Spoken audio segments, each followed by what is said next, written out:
Welcome to another episode of Cars_Mad. If you haven't already, make sure you subscribe. We mean it. Subscribe or else. Anyway, what are we talking about today? How not to get scammed when buying a used car. I think it's a very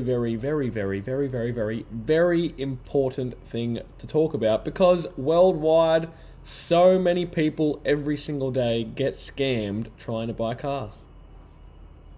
Yeah, so let's start off. So probably the number one scam around is that it just doesn't exist and they get you to pay.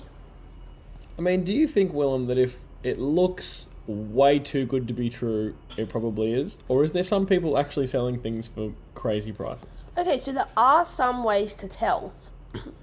So you want to look for specific hints, like if they're saying they might not say really much at all if it's a scam. Mm-hmm. So with in Australia anyway, they might say clean title. That often means it's a scam because obviously we don't have titles for cars in Australia. Yeah, so sometimes you might be looking for the certain language used in the area. If it's something that may only be said overseas by Americans or in Europe, but they're selling it in Australia, then you're most probably going to get scammed. Yeah, also, just, especially on Facebook Marketplace, if you've messaged them, it seems legit, and that's the car you want to buy, just double check where it is. Because let's say if it's listed in Melbourne, but it's actually in Sydney, that's a long drive. Most definitely. And would you recommend, where possible, going to see the vehicle before you pay the money? Yeah, never pay the money unless you are absolutely sure. Mm-hmm. I mean, you've had some positive experiences, right? Also, you've bought cars for a cheap price that probably should have been more. So it can happen. It's not to say that bargains aren't out there. It's just saying be careful when you see a bargain and make sure it really is that. And if you're buying a car on eBay, contact the person. Don't press buy. Mm-hmm. Because on eBay it lets you instant buy, right? You could just press buy. Yeah, you can instant buy it, but you still have to go pick it up. Mm-hmm. And if it's not real, if they give you a fake address, whatever, then that money's gone. Although it can depend if eBay hasn't given it to them, the money to them yet, because then eBay can refund you. I think this opens up a good discussion of where would you say is the best place to buy a car to make sure you're not going to be scammed? If you want to be really careful that you're not going to get scammed, car sales. They have lots of cars and they are, because you have to pay to list a car on there, scammers often won't bother. Well, yeah, you're not going to pay a site to put your car up. You will pay more than Marketplace. There are some bargains on Marketplace. There was a Y62 Patrol for sale for 16 grand. I was like, wow, that's a bargain. Was that definitely true, or was it a scam? Yeah, I'm pretty sure it wasn't a scam because and it was in Devonport. Mm-hmm. So but yeah, you just want to be really careful. The best place to buy cars, in my opinion, is Facebook Marketplace.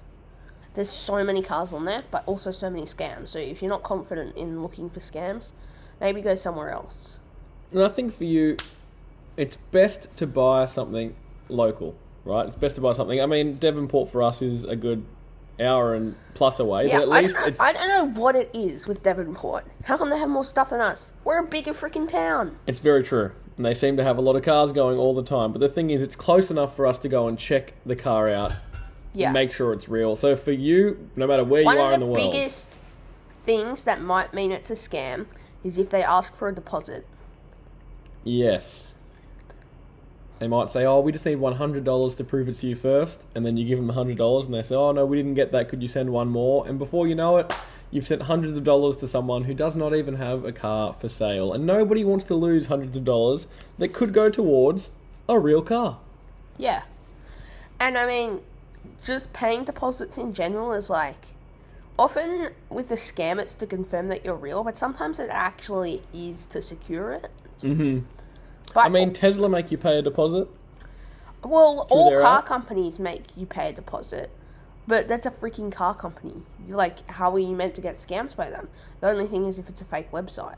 Very true. And what do you I mean, the future of buying cars is looking different now because we have Tesla who have an app where you can, with Apple Pay, pay for a Tesla and then it gets delivered to your house. And these things probably, as much as they're great and easy, are going to open the door to scammers to create fake apps, fake sites, and things like this. Exactly.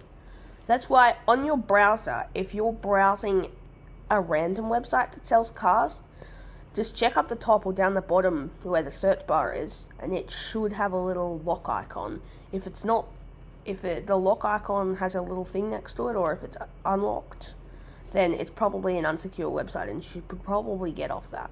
Mm-hmm. No reputable car company is going to have an unlocked website. They're going to have protections in place. So yeah. And I mean, a little tip if you're selling is you want to be careful of people who say that they're going to pay like more and then pay a deposit as well to secure it. Sometimes they can be real, just really want it if it's like a cheap thing, but if it's not even that cheap, probably steer clear of people and ignore them. Yes. Or just be like, I'll hold it for you without the deposit if you want to do that. It's an interesting discussion. Selling your own car as well. Obviously, we said marketplace, you can put it up for free. Yeah. Car sales, you have to pay them to put it on. So there's pros and cons to both. If it's on car sales, you know that all the buyers will be legit buyers. Well, you don't necessarily. Here's the thing: you don't know the buyers will be legit buyers. You just know the sellers will probably be legit sellers because they paid to put their car up. But you don't have to pay, like, to buy a car. So be careful. And also, like, on Marketplace, when you're selling, if you just put in the description, will not respond to is this still available, and if people send is this still available, ignore them. Because they're doing it on purpose or whatever. Or they've just accidentally clicked the button, but they're not serious buyers, right? But yeah, it's the automated response, and people can set up scam computers to automatically send through the automated response to lots of people. And so if it's a legit buyer and they read that, they will go, okay, let me craft a personalised message and let them know I actually do want to buy this.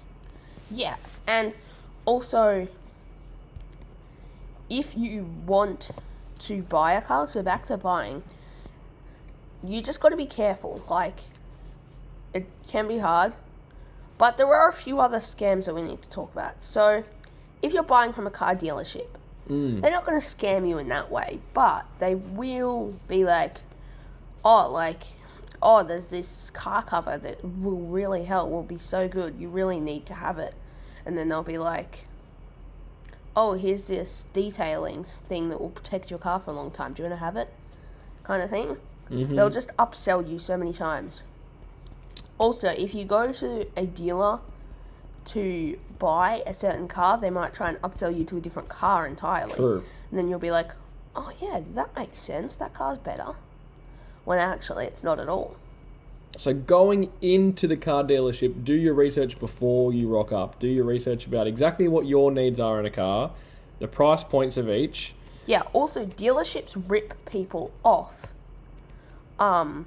Like if you're buying that car cover, I mean you can buy it, but you'll probably find the exact same one or a very similar one, maybe even better for cheaper somewhere else. So even if you think, oh yeah, that would be good, don't buy it at the dealership. Go somewhere else and buy it. Buy it online. And you have to decide what's important for you. I mean, some Tesla owners love to have Tesla everything. And if that's important to you, then you're going to pay a lot more money. But you can get a car cover with the Tesla logo on it for so much money, where you can get basically the same car cover without a Tesla logo on it online for probably three times less. Here's the thing. There are sites like Amazon that will have a lot of like Tesla kind of stuff. Like even the Tesla mattress branded, unlicensed, but Tesla branded. I know that you can get Tesla fitted mattresses for the back of the Model Ys that a lot of people, Amazon sells the exact same as Tesla but unbranded. And yes, it's unlicensed, but it's up there to buy, and if that's important to you that you get a good deal on your nobody accessories... else is going to know. Nobody else is going to know looking at your car that you have fake Tesla stuff. No. Plus, like, you know, Tesla owners are a specific group. But yeah, be careful when you're buying a used car, and just check. Don't just go look at it. That's the best tip we can give. Mm-hmm. Just go look at the car. Inspect it. Even that, some people who are selling on Marketplace may put their car up knowing it's got issues that may, Yeah. to the naked eye, not be seen. Yeah, So what's a if tool you're- you can use to make sure you can check, hey, does this car have any issues before I buy it? Yeah, so you can get OBD2 scanners. There are ones for like $10 AU, but you can get more like the $40 ones are pretty good as well. So around $30 is probably where you want to be Mm-hmm. for them. But get the $10 ones if you're just getting it to check your used car that you're buying. Yeah. And what exactly do they do for the people who don't know? So there's a few different apps. There's Talk Pro, which is really good. We use that. But then you have Car Scanner, which is a free app, which is also equally as good, which will do basic things. It will work fine. You can get it on App Store, Play Store, and that's really good because you can just connect your ELM 327, which is the type of OBD2 scanner that they are, and then you can just do that. So yeah, super good, super handy, and definitely worth having one if you're buying a used car. Because then if And they also- tell you there's no engine issues, there's no this, you can actually just check for yourself, run the test, and come and show them, well, actually, there is these issues, and because of that, you may be able to bargain down to a cheaper price. Yeah, it doesn't mean you shouldn't buy the car, depending on the issue. If you think that it's not going to be that expensive to fix, or even better, get a mechanic to give you a quote for that before you buy the car. But also, if you just, if you just be careful when buying used. Mm-hmm. Yeah, and get someone, if you're not comfortable inspecting a car or knowing what to do, or knowing what to look for, just get someone to come with you, someone who knows cars a bit more maybe. Even if you can, take it to a mechanic's workshop and have them look at it. Yeah. Hey, you might say, hey, can I take this for a test drive, and then drive it straight to the mechanic and get him to look it over? Yeah, and I mean, yeah, and there's no harm in offering them less than what the price is. Absolutely. So, It's an art, bargaining. It is an art. You may offer too low, they might go a bit higher, and then you meet in the middle, but if you can get that price down even a little bit, it's better than paying the full price if possible. yeah, and the worst they can say is no. Like, if you're like, will you take $9 grand if it's 10 grand? And it might be like, no, can't go that low, sorry. That's not very low, like that's not down very much, but Yeah. that's a bit of an example of what might happen. Anyway, that's enough for today. Thanks for watching. If you enjoyed this video, like and subscribe. If you didn't enjoy it, make sure you like and subscribe anyway. We'll see you next time, and please let us know if you're buying a used car and if you have any horror stories or success stories. Yep. Bye for now.